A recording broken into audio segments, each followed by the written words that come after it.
Holmes here for Red Tractor Nation. I have today with me Andrew Dawson. He is the president of the Chapter 1, that's the Missouri chapter of International Harvester Collectors. And he also has this really cool drag line that's run by McCormick Engine. You tell me all about it, Andrew. Well, it's an Austin drag line with a Model 20 industrial tractor, which is 1020 industrial on it. And that's what it's using for the power plant. It uses it for the power plant, and it runs it's a 3/4 turn shovel, or it was actually, this is a drag line, you get shovel bucket and that, but this predates Austin Western. Okay. Which is more common. There's one here at the show with a WD9 power unit. That's one over there I yes. saw. And that's the cool. newer version of this. Okay. And this one has the rare optional transport wheels on it. Oh, the hard rubber tires. The hard rubber tires on the front. And they also Austin Western, they bought Universal Power Shovel is what these come from. Okay. This one's a 1931. And where were these originally built? This one's built in Chicago. This was in Chicago, because I saw the other one is tagged Aurora. Aurora, yes. Which is basically a suburb. A suburb, yeah. This one's labeled as built in Chicago. Excellent. So what else do you know? Where'd you get this from? It comes from near Peoria. I don't know much history on it. Kind of bought it the way it is. It's been kind of work in progress. I have the boom off of it right at the moment, but well, it's kind of hard to transport it with the boom over here. Yes. Your friend brought it over here on a lowboy from over in Macon, where you live. Well, no, it comes straight from Peoria. Oh, he came from Peoria here with it. Yeah, it's never been home yet. It hasn't been home yet. So, how much effort are you going to have to put into this? Does it run still? I haven't had it running yet. Haven't had it running. It is loose, so that's a plus. Do you think that all the gears and all this bull gear and stuff that's on it is going to work eventually? Everything's there. Everything's there. It's complete. So we got a good start. Not together. Okay. So was the operator's seat like right back here? Yes. Was there a seat there? You hung off the side of it basically. And you hung off the side? It's definitely OSHA approved. Definitely. Nothing could get in the way and take an arm off. No. At all. No, right? You weren't going to fall off and get smashed or nothing like that. No, it's perfectly safe. Now explain to me what a drag line actually is. Well, it's a drag line basically has a crane boom and it runs a drag bucket. It pulls the bucket back towards you. Now a shovel, there's a shovel over here, and the shovel will scoop the dirt like this, and it has a trap door that opens in the bottom and empties out. And a drag line, you boom it out, you drag it back through. You drag the bucket back, pull it up to pick up the material. And you swing it out the dump. Okay. What do they use a drag line more for than a bucket? Well, I mean, the drag line, of course, is almost a thing of the past now. Now, excavators and that have replaced them for the most part. Short of your big mining operations and that, still run drag lines and shovels. But would they use these to maybe dredge out a river or dredge out things? A lot of dredging. It depends on what kind of bucket you use, but yeah, the dredge out channels to dig holes. It just. They were basically what you do with a hydraulic excavator now, a lot of Okay. But it's a really cool big piece of machinery. It's amazing that there's a lot of steel in this bad boy.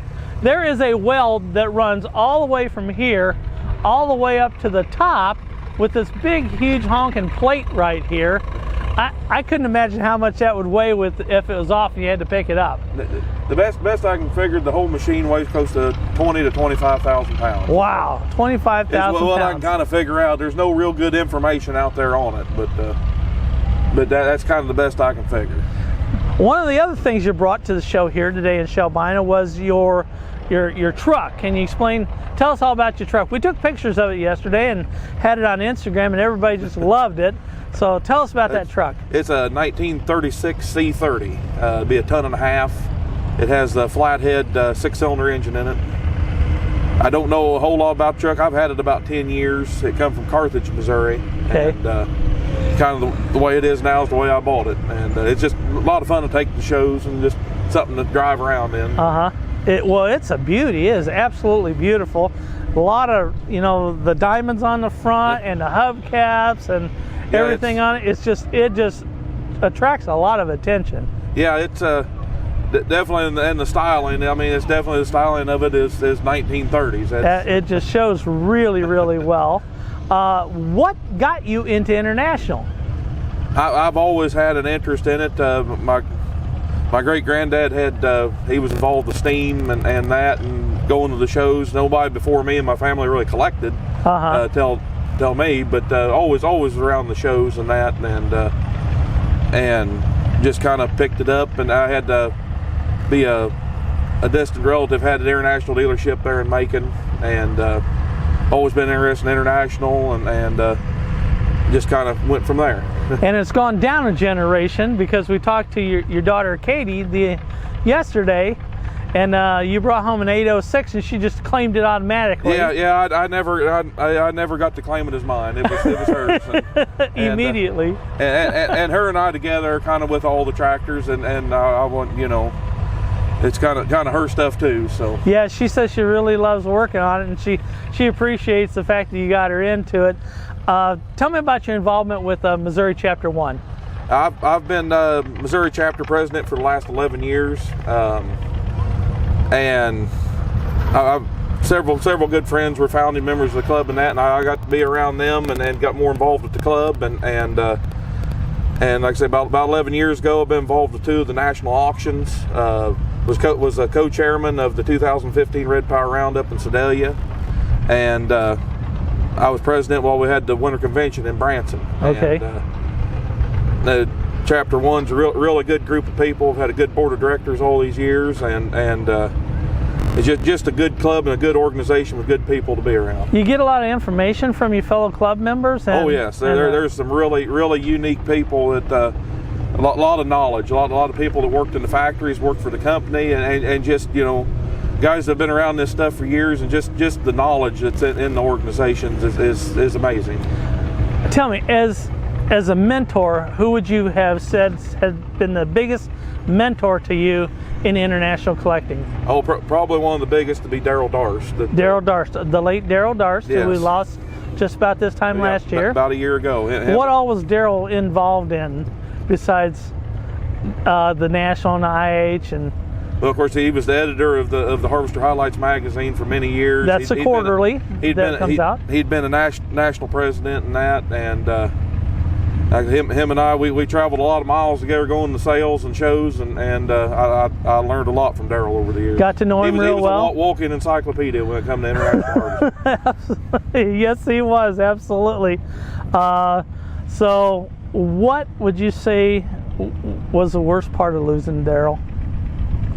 Well, him and I, we talk almost every other day, and I guess one of the first realizations, I found something really neat, something we'd looked for years. And I thought, well, call Daryl. Well, he wasn't there to call, to talk to, and yeah, that's really tough. And man, just think of all the knowledge that he passed down to not only you but all the rest of us. Oh, with all articles and all the that articles stuff and research he done for the magazine was yeah. No value can be put on what he preserved and saved for everybody to learn from. For us to learn from, to pass on to generations to come. Yeah. So where do you see the future of IH collecting going? Well, of course, everybody, you want to think it's going to keep going, and I believe, it seems to me, with the International Harvester, there is a lot of younger people involved with it, more so than any of the other brands that I've seen. You come to this show, heck, you drive through a high school parking lot and you see a lot of IH stickers on the bumpers of kids' 4-wheel drive pickups. So I think international collecting is it's here to stay. Anyways, it's here to stay, and it'll change through the years. But I think there's a lot of younger kids coming up that seem like they really have an interest in it. Yep, it's great for kids starting out, learning how to do mechanical stuff, learning about some history. And the thing with International Harvester is, any aspect of agriculture they were involved with. If you want to collect and even the refrigeration, if you want to collect trucks, if you want to collect garden tractors, if you want to collect gas engines, International was involved with it. Yep, they were truly a multinational and a multi-product company. Yes, every one thing from combines to carbines, right? Yep, that's for sure. Amazing company. I've always loved. That's why I went to International. I was always around trucking and things like that, and for me it was just a natural move to go from trucking where I spent a lot of windshield time in the old International trucks to move into tractors. I love just the simplicity of the machine, and yet how complex they are when you actually start looking at the things that the engineers did to them. And it's just fun to be out here with Farmall family. What do we say? Farmall family is the best kind of family. Yes, that's for sure. I know you and I both made a lot of friends around IH collectors, and really enjoy it. It's definitely a family. With these state hosted shows, like this, or the Red Power Roundups, it's like a family reunion. You get there, and I don't go to see the tractors anymore. It's to go to see the people that you ain't seen for a year. Yep, it's just a good time to catch up and shoot the breeze and see what each other's bought lately. Great stories, and what you've brought in, or what you found, and what you've learned in the last year. That's a lot of it too. Absolutely. Well, Andrew, thanks very much for spending some time with us. Yeah, you bet. And this is Ed Holmes from Red Tractor Nation, and if you like what you're seeing, remember to look us up on Instagram, Facebook, and YouTube to see great videos and great photos, and find out a lot of information about great IH products. This has been Ed Holmes for Red Tractor Nation.